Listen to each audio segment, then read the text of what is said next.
আমরা এয়ারপোর্ট বাউন্ডারিকে অবিলম্বে ক্লোজ করতে বলেছি। কলকাতা এয়ারপোর্টের বাউন্ডারি ক্লোজ নেই ধর্মীয় কারণে।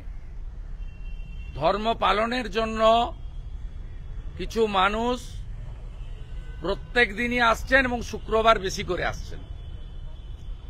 এখান থেকে চীনের সঙ্গে এয়ার কানেক্টিভিটি আছে, বাংলাদেশের অনেকগুলো সিটির সঙ্গে আছে।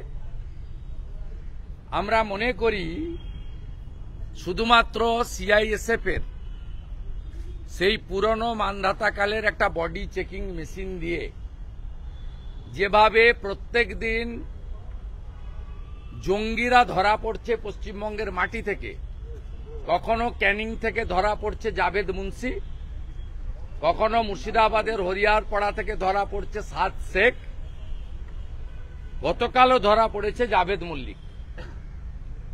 তাই এই আন্তর্জাতিক এয়ারপোর্টের বাউন্ডারি খোলা রেখেছেন কেন? অবিলম্বে বাউন্ডারি বন্ধ করতে হবে।